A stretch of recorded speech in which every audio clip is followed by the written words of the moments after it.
Highway 47, Oakdale, 9:47 p.m. The blue and red lights flashed in Major Julian Hayes' rearview mirror. He sighed, checking his speedometer, exactly 55 in a 55 zone. His Marine Corps dress uniform hung in the back seat, pristine and pressed. He'd just left the ceremony where he'd received his 3rd Navy Cross for valor in combat. Julian pulled over immediately, hands visible on the steering wheel at 10 and 2. His father, a retired general, had taught him the protocol.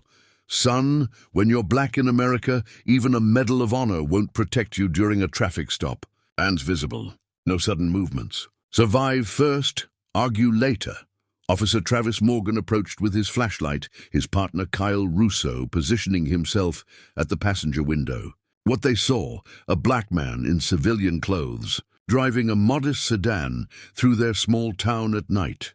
What they didn't see, the 3 combat deployments, the Silver Star citation in the glove box, the classified security clearance, or the fact that Julian Hayes was the youngest decorated field officer in his battalion and the son of General Thomas Hayes, who had the Secretary of Defense on speed dial, license and registration. Morgan's tone was already accusatory. Julian reached slowly for his documents. "Officer, may I ask why I was pulled over?" "I'll ask the questions here. This was going to be a long night before we jump back in. Tell us where you're tuning in from, and if this story touches you, make sure you're subscribed, because tomorrow I've saved something extra special for you." 12 hours earlier, Marine Corps Base Sandstone Major Julian Hayes stood at attention in the base commander's office, morning sun streaming through the windows. At 34, he was the youngest officer receiving his 3rd Navy Cross, and today's ceremony would make it official. "Major Hayes, your actions in Helmand Province saved 17 Marines," Colonel Patricia Graham said, reading the citation. "You led a tactical rescue under sustained enemy fire, coordinated air support while wounded, and ensured every member of your team returned home alive." Julian maintained his bearing, but inside he felt the weight of those 17 lives saved and the 3 he couldn't, the ones who haunted his dreams. "Your father called this morning," Graham continued with a slight smile. "General Hayes wanted me to know he's insufferably proud of you." Julian allowed himself a small smile. His father, retired General Thomas Hayes, had been the first black 3-star general in the Marine Corps. He'd faced racism and doubt throughout his career, rising through sheer excellence. Julian had grown up watching his father navigate a world that questioned his authority at every turn. "You're being considered for battalion command," Graham said. "The commandant specifically requested your file. At 34, you'd be the youngest battalion commander in recent history." "I'm honored, ma'am, but Julian," Graham's tone shifted, "command means more visibility, more scrutiny. Your father paved the way, but you'll still face officers who question whether you earned your position." "Let them question, ma'am. My record speaks for itself." After the ceremony, Julian changed into civilian clothes for the drive home to Oakdale, where his wife Simone was preparing celebration dinner. His dress uniform hung carefully in the back seat. Staff Sergeant Carlos Mendez caught him in the parking lot. "Sir, congrats on the cross, 3rd one, right?" "Just doing the job, Mendez. You saved my ass in Helmand. Some of us are glad you're good at it." As Julian drove through the base gates, his phone rang. Simone's face appeared on screen. "Hey, baby. Leaving now. Should be home in 40 minutes. Your father wants to video call after dinner. And your mother sent flowers, absurdly large flowers. Our living room looks like a botanical garden." Julian laughed. His parents' pride was overwhelming but genuine. His father had fought for every promotion, proving himself repeatedly in a system that defaulted to skepticism about black excellence. "How are you feeling?" Simone asked. "Really?" She knew him well enough to hear what he didn't say. "Proud, grateful, exhausted, thinking about the 3 we lost. I know. But 17 came home because of you. Focus on that." They discussed mundane things, dinner plans, whether his sister would make tomorrow's photo session, his mother's insistence on framing every commendation. Normal life, as normal as it could be for a combat officer. Julian approached the Oakdale town limits. The small southern town had always felt different from base, less diverse, more insular, the kind of place where his uniform commanded respect, but his skin color commanded suspicion. He'd been stopped twice in Oakdale over the past year, both times for vague reasons. Broken tail light that wasn't broken, failure to signal when he definitely had. Both times he'd shown his military ID, both times released with warnings, but not before waiting 30 minutes roadside. His father's advice echoed, "They can't see your medals in civilian clothes. They just see what they've been conditioned to see." Julian checked his speed, exactly 55. Turn signals working. No reason for concern, but at 9:47 p.m., blue and red lights appeared anyway. Julian felt his heart rate increase despite combat training. He'd faced enemy fire without flinching, but this triggered different fear. The kind from knowing the system could work against you regardless of sacrifice. He pulled over, hands visible, preparing for whatever came next. Officer Travis Morgan had been on duty 11 hours and was in a mood. Budget cuts, marriage troubles, passed over for promotion again. When he ran the plates ahead, nothing unusual appeared. But something about the way it drove, too carefully, too perfectly, felt off. Morgan didn't know he was about to pull over one of the most decorated combat officers in the Marine Corps. He just saw another out-of-place vehicle. His partner, Kyle Russo, had only 6 months on the force. Nervous, eager to prove himself, prone to seeing threats everywhere. Neither officer knew they were about to make the worst mistake of their careers. Officer Travis Morgan approached the driver's side window, flashlight aimed at Julian's face. His hand rested on his weapon, not drawn but positioned. Russo mirrored the stance on the passenger side. License and registration. Julian kept his hands on the wheel. "Officer, they're in my glove compartment." "I'm reaching for them slowly. Don't tell me what you're going to do. Just do what I say." Julian carefully retrieved his documents. His military ID was clipped to his license. Active duty, Major, Marine Corps, security clearance visible. Morgan examined the license without acknowledging the military ID. Major Hayes. That's cute. Playing soldier. I am a soldier, officer. Active duty Marine Corps. Step out of the vehicle. May I ask why I was pulled over? You were driving suspiciously.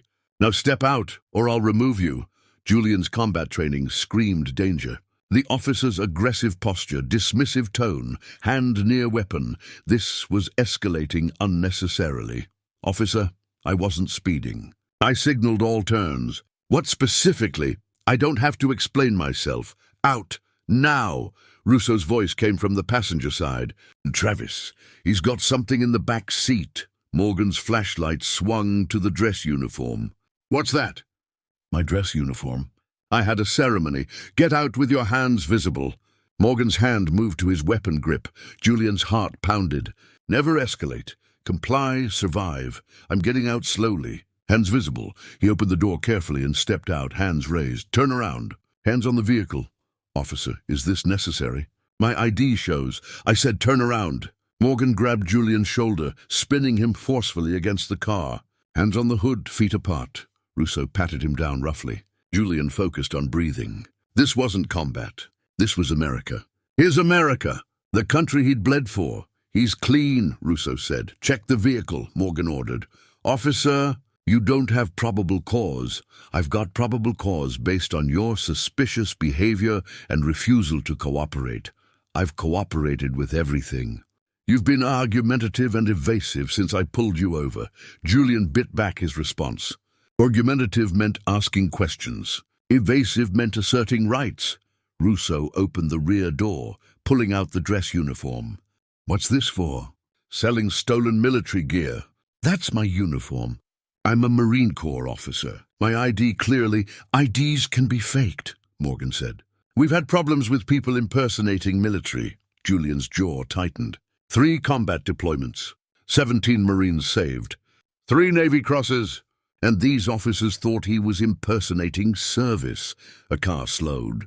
Rachel Kim, a freelance journalist, recognized something wrong. She pulled over 50 yards ahead and started recording.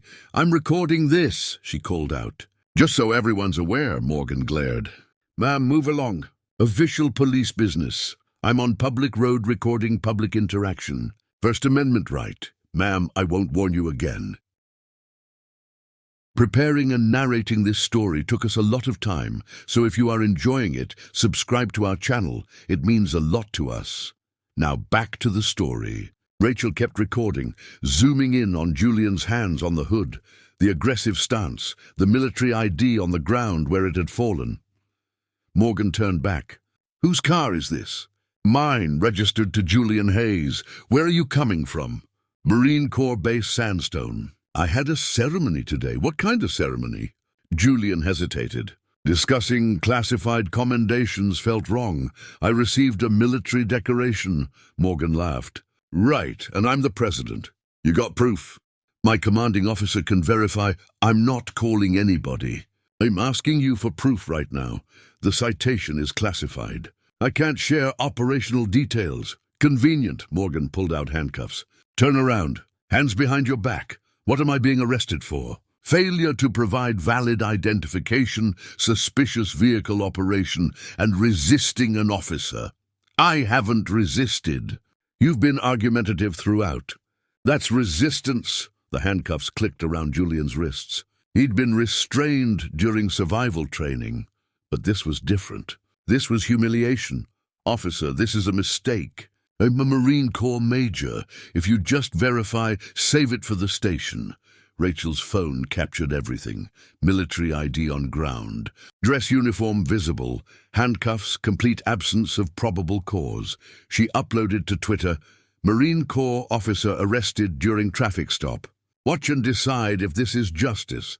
Within minutes, the video began spreading. Morgan and Russo had just arrested one of the most decorated combat officers based solely on assumptions and inability to see past prejudices.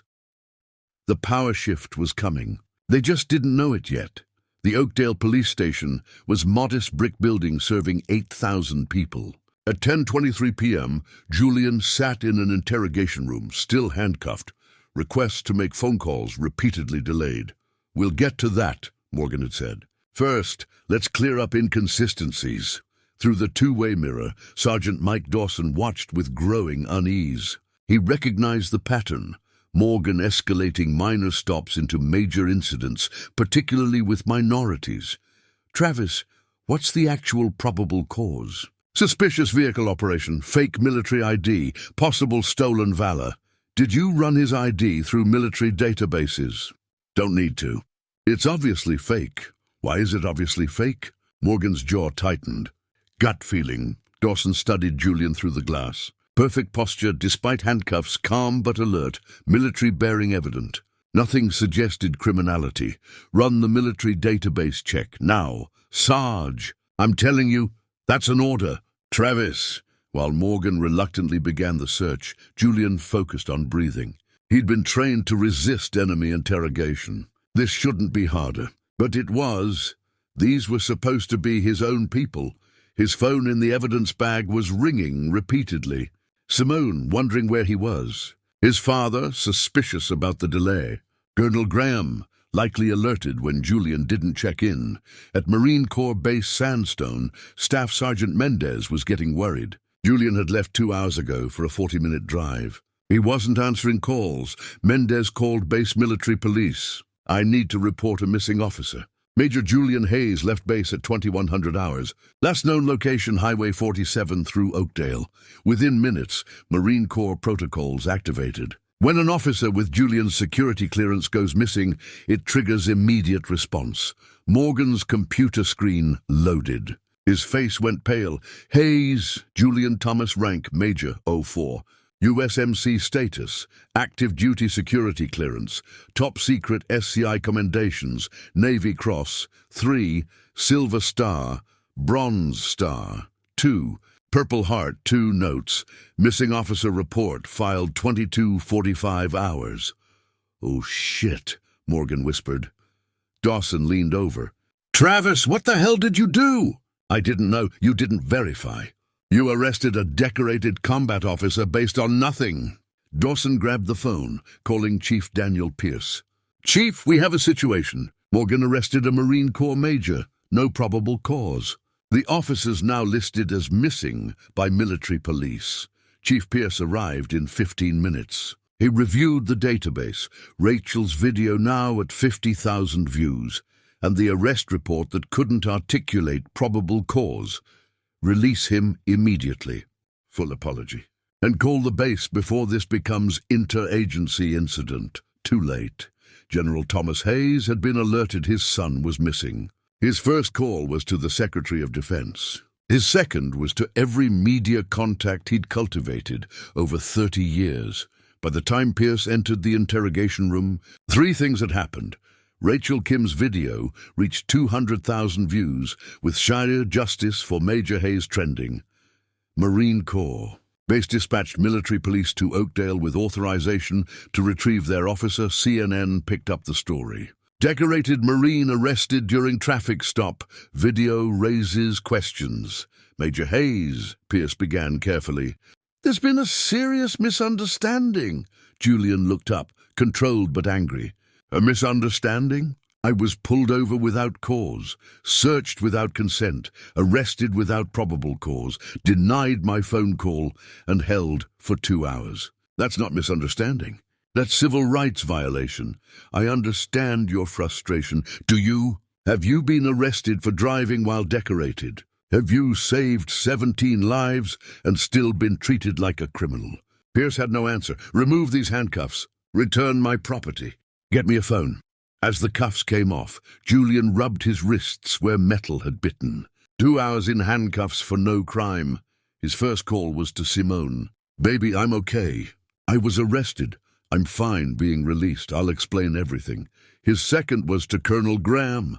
Ma'am, I need to report an incident involving civilian law enforcement. His third was to his father. Dad, we need to talk. General Hayes listened, anger building. He'd thought progress had been made. But hearing Julian describe being handcuffed while holding 3 Navy crosses shattered that illusion. Julian, I'm calling the commandant. This doesn't stay local. This becomes national conversation. By midnight, Oakdale police faced inquiries from Marine Corps Legal, Department of Defense Inspector General, FBI Civil Rights Division, and 17 national media outlets. Morgan sat realizing his career was over. Major Julian Hayes walked out of Oakdale Police Station at 11:47 p.m. to find a scene he hadn't expected. 3 Marine Corps vehicles were parked outside, 4 MPs and Staff Sergeant Mendez standing at attention. Sir, Mendez saluted crisply, we're here to escort you home. Julian returned the salute, emotion threatening to break through. His Marines had come for him. The Corps took care of its own. Chief Daniel Pierce stood on the steps, watching his nightmare unfold. General Hayes had already made 5 calls, each escalating the chain of command. By morning, the Secretary of Defense would demand explanations. Major Hayes, Pierce approached carefully, I want to personally apologize for tonight's events. There was serious failure in judgment. Julian turned, posture military straight despite exhaustion. Chief Pierce, I need to be clear. I didn't resist. I didn't argue. I gave your officers no reason to escalate. I complied with every instruction while being treated like a criminal. I understand. I don't think you do. I've served 3 combat deployments. I've been shot at by actual enemies. But tonight was the first time I felt genuinely afraid I might not make it home.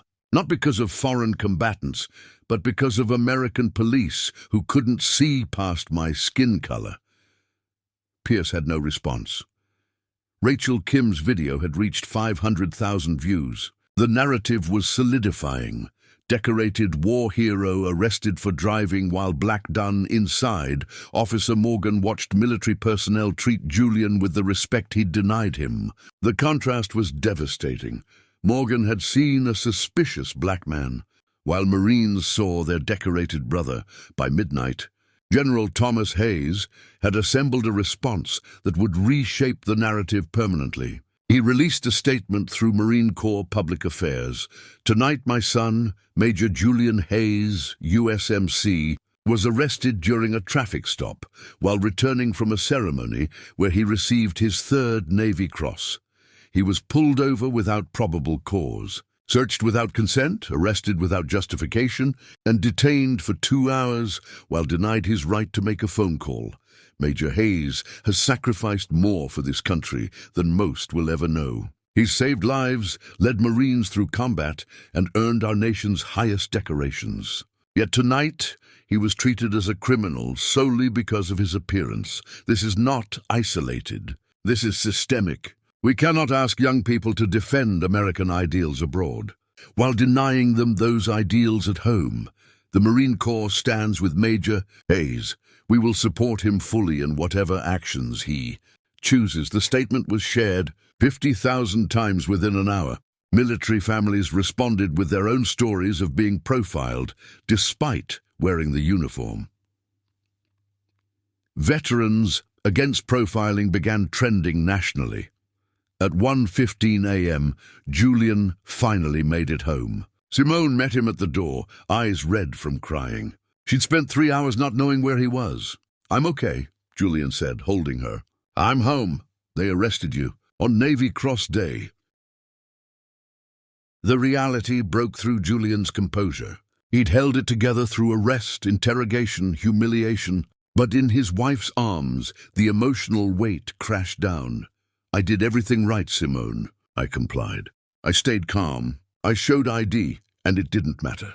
Nothing I've done, none of my service, none of my decorations, mattered when they saw a black man in a car." Colonel Graham called at 2 a.m. "Julian, the Commandant is personally reviewing this. You have full support of Marine Corps leadership. We're treating this as an attack on one of our officers." By morning, the story had exploded nationally. Every major outlet led with variations.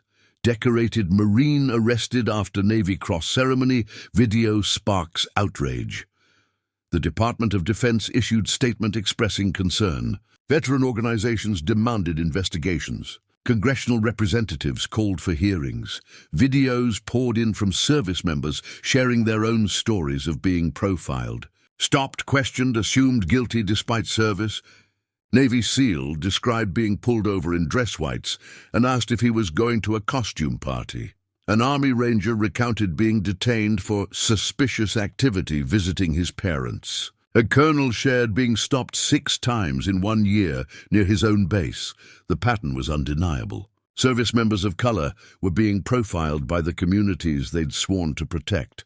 The power had shifted completely. Officer Morgan, who'd felt authority making the arrest, now faced career destruction.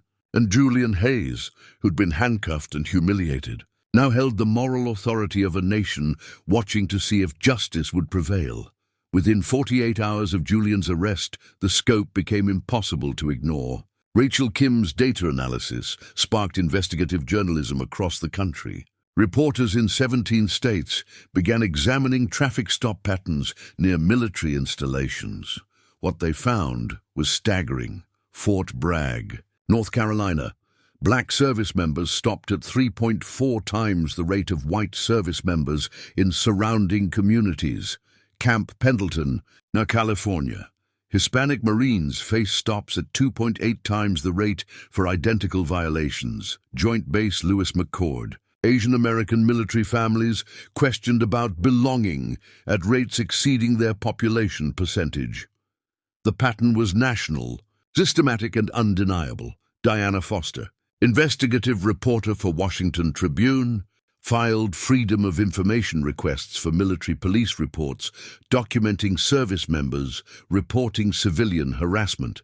The results shocked investigators. Over 2,400 formal complaints in 3 years, most quietly resolved or dismissed. None had triggered systemic reviews. One complaint particularly haunted readers. Staff Sergeant Marcus Williams, a black Marine with 2 Purple Hearts, stopped 11 times in 18 months. The final stop ended with him being tased after making a threatening movement, reaching for his military ID when ordered to provide identification. Each story added weight to Julian's experience. This wasn't one bad cop.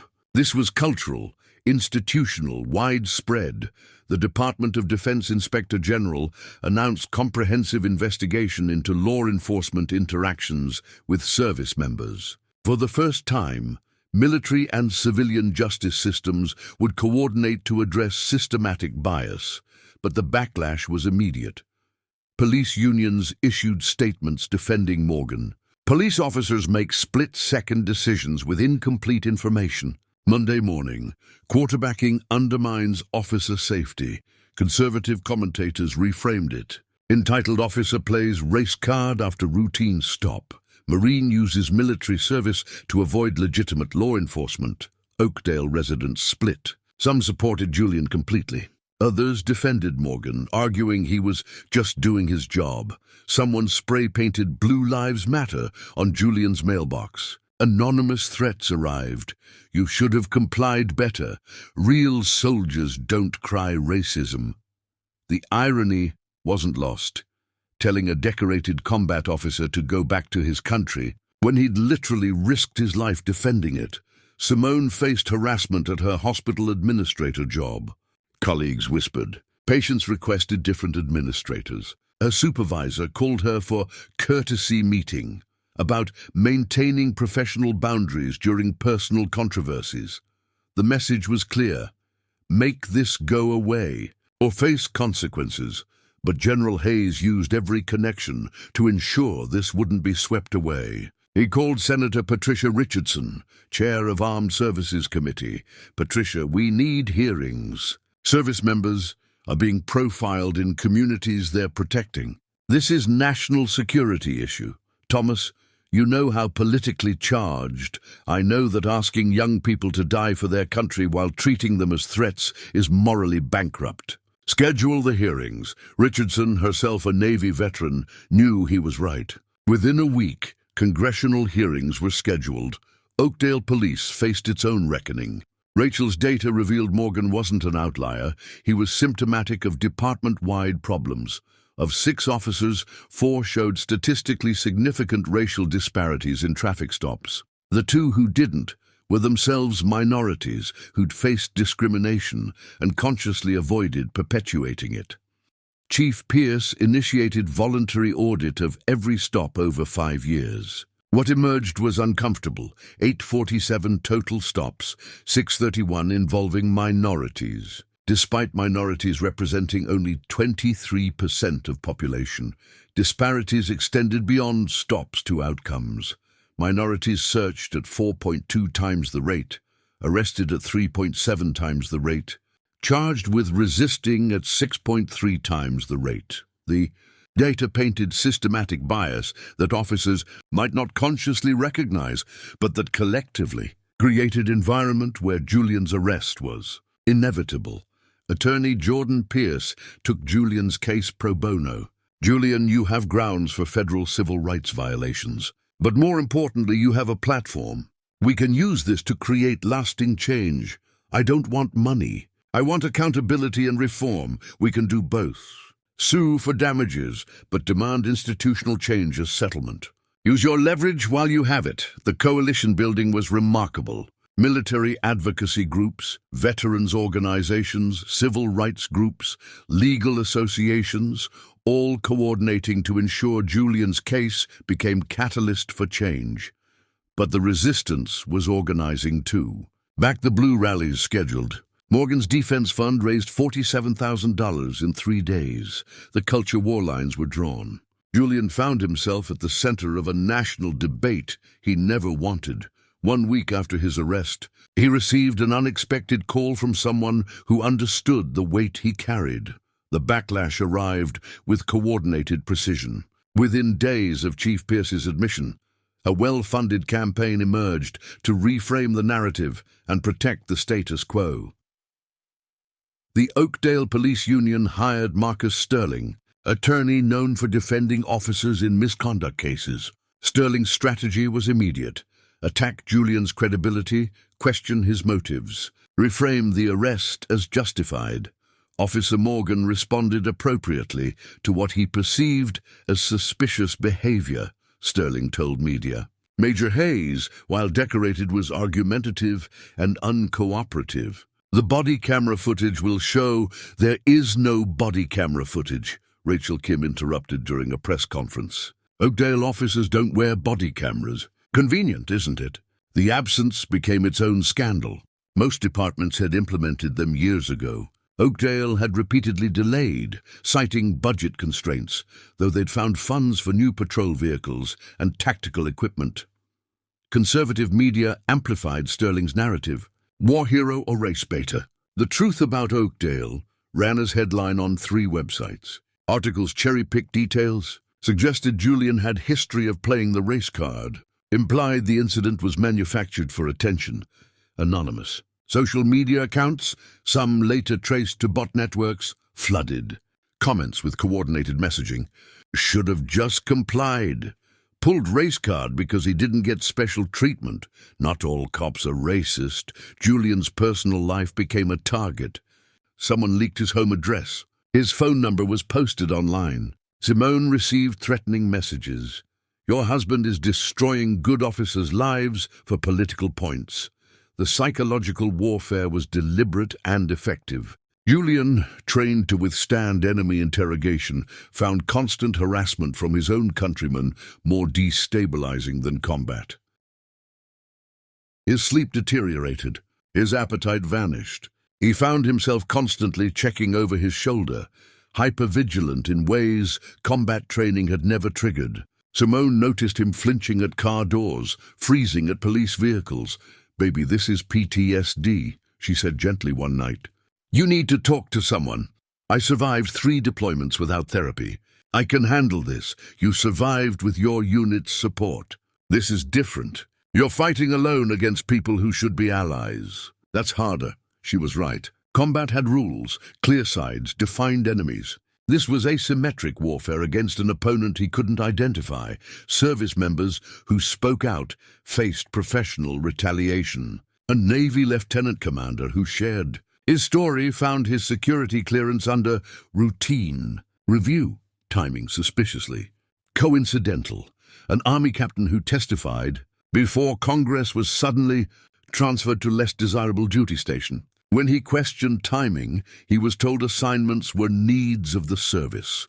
Everyone understood the message. Speaking out has consequences. The chilling effect was real. Several service members who'd planned to testify withdrew, fearing career repercussions. The 800 anonymous accounts in Mendez's forum remained anonymous, few willing to attach names and rank. Financial pressure mounted. Simone's hospital quietly reduced, her hours due to restructuring. Julian's expected promotion was suddenly under review. Pending resolution of ongoing matters. Attorney Jordan Pierce faced challenges. Someone filed bar complaint alleging unethical solicitation for taking Julian's case. Baseless, but required months to resolve. Consuming time and resources. Rachel Kim's credentials were attacked. Online campaigns claimed she'd fabricated data, manipulated statistics, had political agenda. Her freelance contracts dried up as publications grew nervous.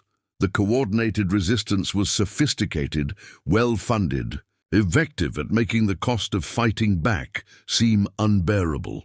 Morgan's defense fund reached $175,000.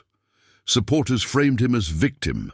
Good cop destroyed by politically correct witch hunt. Rally signs read, "We stand with Morgan." At a hostile town hall, Julian faced direct confrontation. A resident stood up, trembling with anger. "My brother is a police officer. He risks his life every day. How dare you destroy good men's careers because you felt offended?" Julian responded carefully. "I'm not trying to destroy anyone. I'm asking for accountability. Your brother risks his life to protect people. I respect that. I've done the same in combat, but that doesn't mean he's above the law. You just hate cops." "I don't hate anyone. I hate injustice. I hate being handcuffed for no reason. I hate explaining to my future children that Daddy's medals don't protect him." That's not hatred. That's asking for equal treatment. The pressure broke something. 2 weeks after arrest, Julian told Simone he was considering dropping everything. "Maybe they're right. Maybe I should have stayed quiet." "You don't believe that." That night, Julian seriously considered withdrawing, letting the system win. But then his father called with news that would change everything. "Son, turn on CNN, now!" Julian grabbed the remote. The breaking news banner read, Pentagon releases comprehensive study on service member profiling. The Department of Defense Inspector General had completed their investigation in record time. The findings were devastating and vindicating. Over 5 years, military personnel had filed 2,147 formal complaints about civilian law enforcement profiling. Of those, 94% involved service members of color. Only 3% resulted in any disciplinary action against officers. Statistical analysis was irrefutable. Service members of color were stopped at rates 3 to 4 times higher than their population percentage. Searched more frequently, arrested more often, charged with resisting at dramatically higher rates, even when evidence showed full compliance. The Inspector General's conclusion: systematic racial profiling represents a failure of civilian law enforcement and a threat to military readiness. Service members cannot defend constitutional rights abroad while being denied those rights at home. The report validated everything Julian had experienced. It wasn't in his head. It wasn't oversensitivity. It was real, documented, undeniable. More importantly, the report included 43 specific policy recommendations, from mandatory body cameras to civilian oversight to federal penalties for agencies with documented bias patterns. The resistance had been fighting to contain this to one incident. The Pentagon report made that impossible. This was systematic, national, and demanded institutional response. Julian's phone exploded. "Colonel Graham, did you see it? You were right to fight."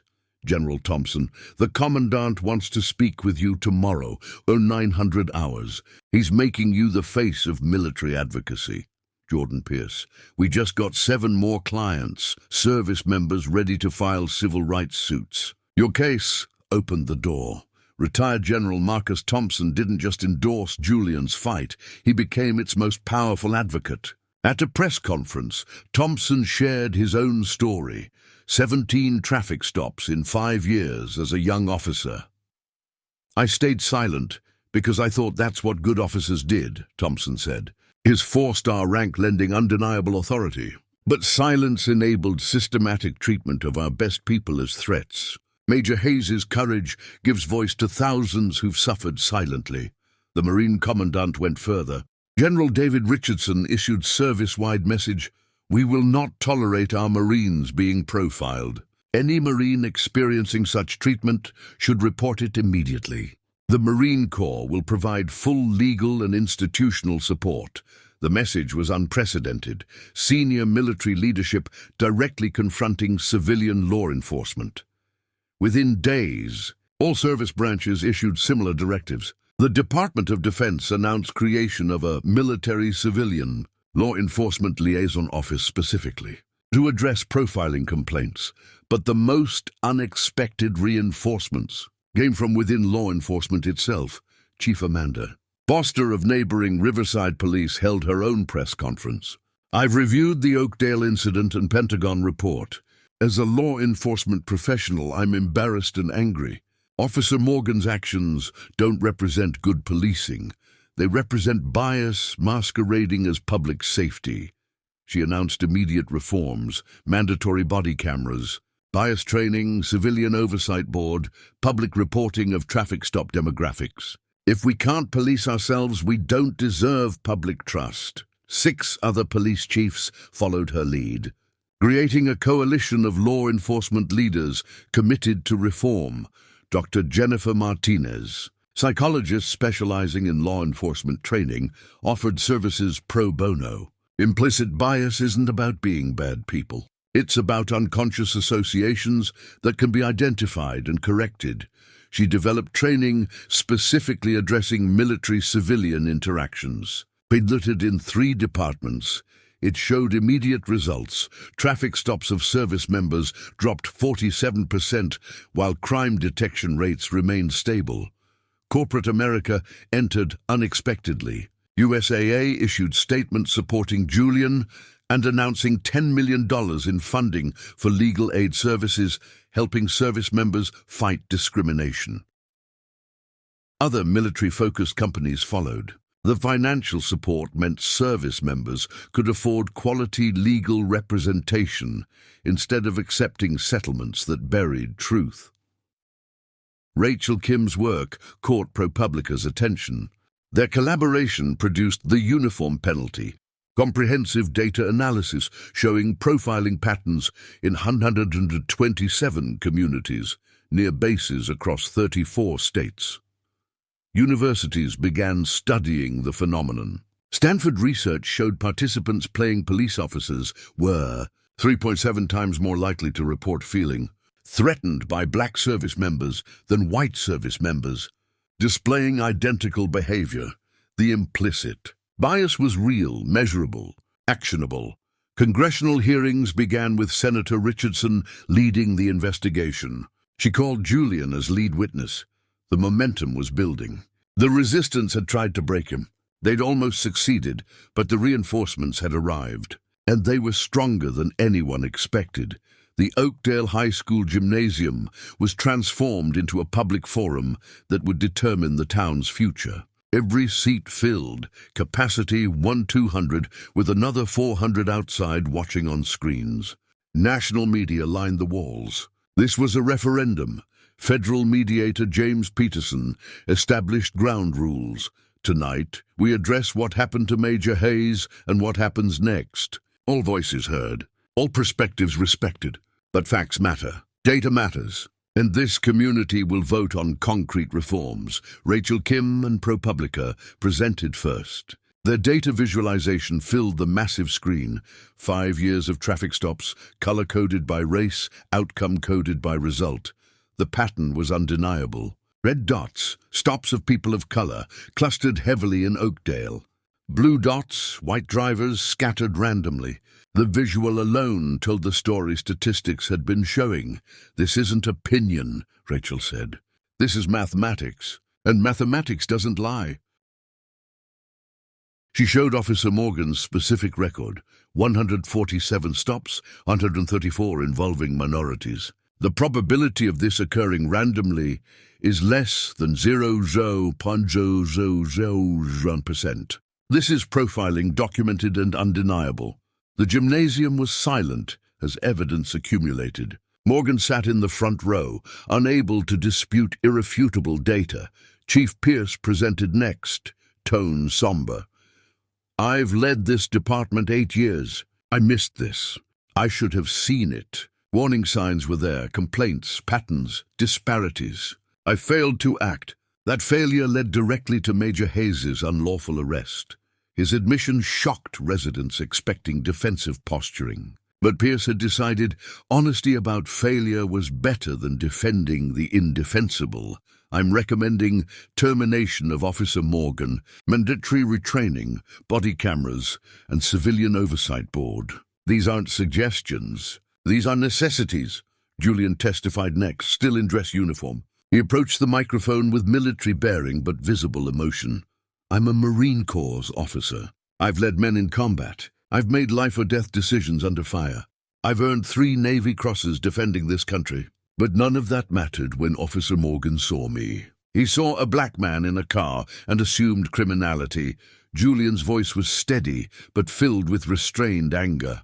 I complied with every instruction. I showed my ID, I explained where I was coming from, and I was still handcuffed, interrogated, and detained. If that can happen to me, with my rank, my decorations, my documented service, what happens to black teenagers who don't have that protection?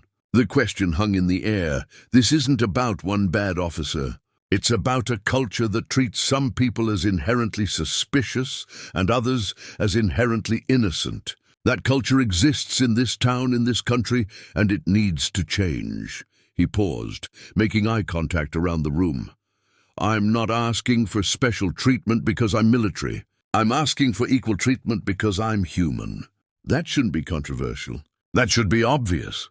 Applause started slowly, then built to a standing ovation from half the gymnasium. The other half remained seated, arms crossed, expressions skeptical. Community testimony began. Maria Rodriguez described being stopped 4 times in 1 year while driving to teach. James Wilson shared being stopped 11 times in 18 months near Camp Morrison.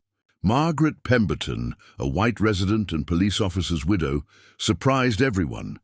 My husband was a good cop for 23 years. If he were alive today, he'd be ashamed of what happened to Major Hayes. Officer Derek Hayes testified via video. Travis, you weren't protecting anyone when you arrested Major Hayes. You were protecting your own assumptions. Then came the moment everyone anticipated. Officer Travis Morgan was given opportunity to speak. He approached the microphone slowly, his attorney beside him whispering advice. The gymnasium went silent. I don't have a good explanation for what I did, Morgan's voice cracked. I saw Major Hayes and made assumptions. I thought I was being a good cop, following instincts. But my instincts were wrong. They were shaped by biases I didn't even know I had. He paused, struggling with emotion. I've spent 3 weeks reviewing every stop I made. The data doesn't lie. I treated people differently based on race. I told myself it was about behavior, intuition, experience. But it was about prejudice.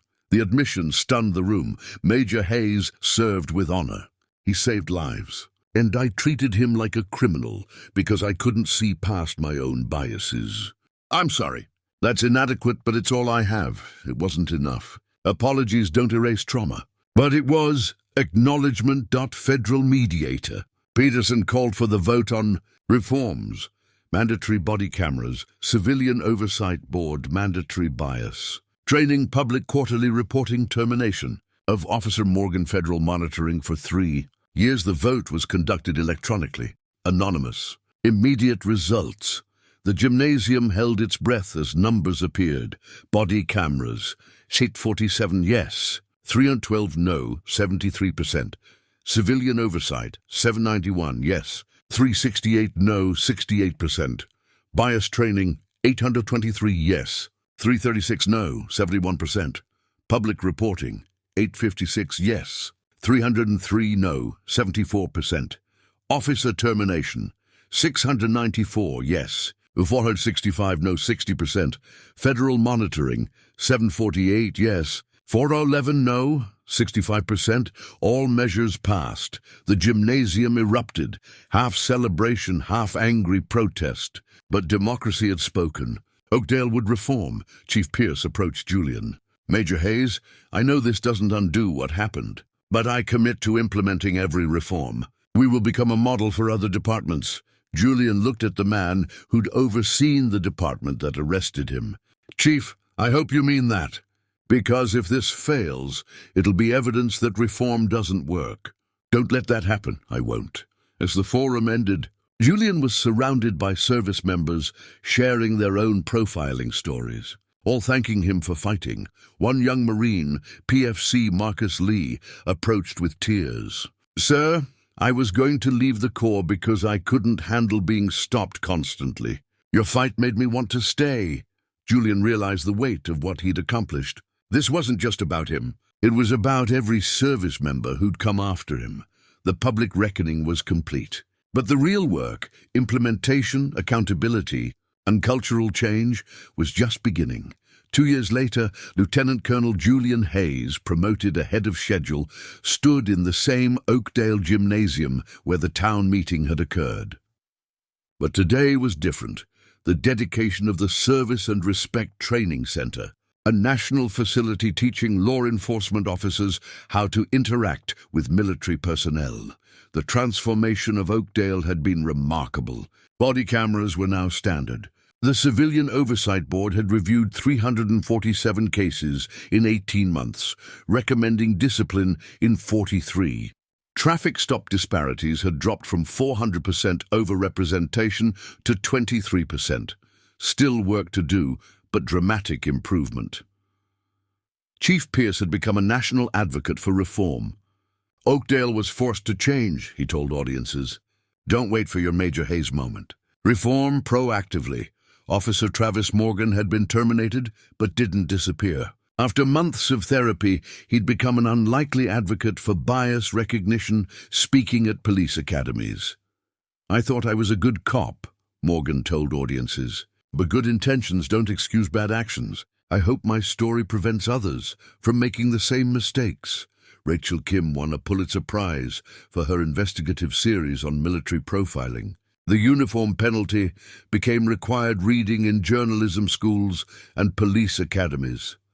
The Service Members Equal Treatment Act passed Congress with bipartisan support, 78% in House, 83% in Senate. The law required mandatory body cameras, civilian oversight mechanisms, public reporting of traffic stop demographics, and federal intervention when bias patterns emerged. President signed it with Julian standing behind him. The photo decorated Marine officer witnessing civilian accountability. Legislation symbolized the journey from handcuffs to systemic change, but the most meaningful changes were personal and local. Simone Hayes had been promoted to COO at Mercy General Hospital. Her experience navigating the aftermath had prepared her for crisis leadership. She'd become an advocate for supporting families affected by discrimination. Staff Sergeant Mendez retired and became director of the Military Civilian Law Enforcement Liaison Office. His anonymous forum had grown to 4,000 members. Dr. Martinez's training program became mandatory for all agencies near military installations. Recidivism rates dropped dramatically. Officers who completed training showed 67% reduction in complaints. The Oakdale Police Department, once a symbol of resistance, became a model. Departments across the country sent representatives to study their reforms. The cultural shift was evident in small moments. A young black Marine pulled over for a broken taillight was greeted with, "Thank you for your service. Let me help you get that fixed." 4 minutes, warning given. Marine drove away feeling respected. A Hispanic Navy veteran stopped for speeding was asked, active duty or veteran?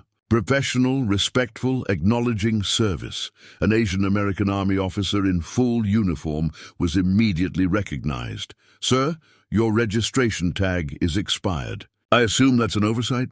Respectful acknowledgement of rank. Interactions still happened. People still got stopped for legitimate violations. But the nature had changed from presumption of guilt to presumption of respect. Julian's career flourished. As battalion commander, he implemented policies ensuring his Marines understood their rights during civilian law enforcement encounters. He created a database for reporting profiling incidents confidentially. He became the youngest general, officer nominee at age 36, but he never forgot the fear he'd felt that night in handcuffs. 5 years after his arrest, Julian spoke at the Naval Academy's graduation. "You're about to receive commissions as officers. You'll lead sailors and Marines from every background. Some will face discrimination despite wearing the uniform. When that happens, your job isn't to tell them to be quiet. Your job is to fight for them the way you'd fight in combat. Because dignity isn't negotiable, and service demands respect." The graduating class gave him a standing ovation that lasted 4 minutes. The ripple effects continued expanding. 47 municipalities implemented Oakdale-style reforms. 17 states passed their own versions of the act. The culture was shifting, slowly, imperfectly, but undeniably. Julian stood with Simone at the training center dedication, watching young officers learn to see service members as protectors rather than threats. "We did it," Simone whispered. "We started it," Julian corrected. "The real work continues every day, in every interaction, in every choice to see people as human rather than stereotypes." One traffic stop, one unlawful arrest, one decorated officer who refused to stay silent, and a nation forced to confront the gap between the ideals it claimed and the reality it practiced. Change had come. Not because it was easy, but because it was necessary. Up next, you've got 2 more standout stories right on your screen. If this one hit the mark, you won't want to pass these up. Just click and check them out. And don't forget to subscribe and turn on the notification bell so you don't miss any upload from us.